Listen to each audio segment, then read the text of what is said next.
ನೋಡಿ ಇದೇ ಜಾಗದಲ್ಲಿ ಕುವೆಂಪು ಅವರು ನೋಡಿ ಅವರ ಪುಸ್ತಕಗಳಲ್ಲಿ ಬರೆದಿದ್ದಾರೆ ಗೊತ್ತಾ, ಕಾಡಲ್ಲೆಲ್ಲ ಓಡಾಡ್ತಾ ಇದ್ವಿ, ಅಲಿತಾ ಇದ್ವಿ ಸ್ನೇಹಿತರೊಟ್ಟಿಗೆ ಅಂತ. ಕವಿಶೈಲದ ಮೇಲೆ ಬಂದರೆ ನಿಮ್ಗೆ ಈ ಥರ ಒಂದು ಪಾತ್ ಸಿಗುತ್ತೆ.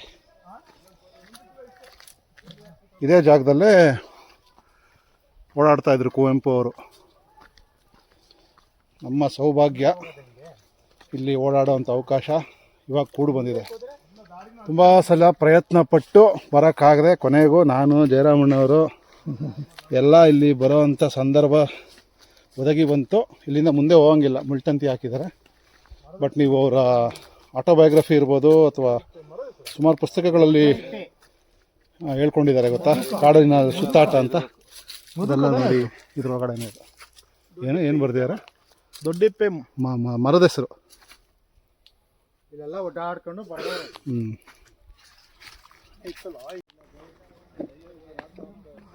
ಬನ್ನಿ ನೋಡಿ, ಕವಿ ಮನೆಗೆ ಕಾಲುದಾರಿ. ಬಹುಶಃ ಇಲ್ಲೆಲ್ಲ ನಮ್ಮ ರಾಷ್ಟ್ರಕವಿ ಕುವೆಂಪು ಅವರು ಅವರ ಬದುಕಿದ್ದ ದಿನಗಳಲ್ಲಿ ಓಡಾಡಿರ್ತಾರೆ.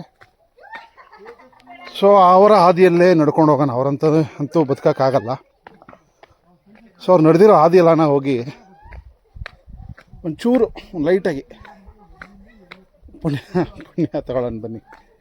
ಸೊ ಕವಿ ಮನೆಗೆ ಈ ದಾರಿಯಲ್ಲಿ ಹೋಗಬೇಕು.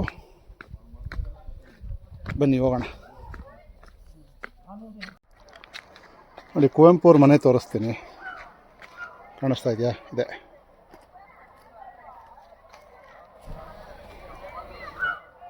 ಸೊ ಇದೇ ಮನೆ. ಇಲ್ಲಿಂದ ಏನಾದರೂ ಬರೆಯೋದು ಏನಾದರೂ ಇದ್ದರೆ ಬಹುಶಃ ನೋಡಿ ಹೀಗೆ ಎತ್ಕೊಂಡು ಹೋದರೆ ಕವಿಶೈಲ. ಅಲ್ಲೋಗಿ ಕೂತ್ಕೊಂಡು ಆ ಪ್ರಕೃತಿ ಸೌಂದರ್ಯ ನೋಡ್ತಾ ತಮಗೆ ಅನಿಸಿದ್ದನ್ನು ಬರಿತಾಯಿದ್ರು ಅಂತ ನಾನೊಂದು ಊಹೆ ಮಾಡ್ತಾಯಿದ್ದೀನಿ. ಸೊ ನೋಡಿ ಮನೆ ಹೇಗಿದೆ, ತುಂಬ ಚೆನ್ನಾಗಿದೆ ಅಲ್ಲ.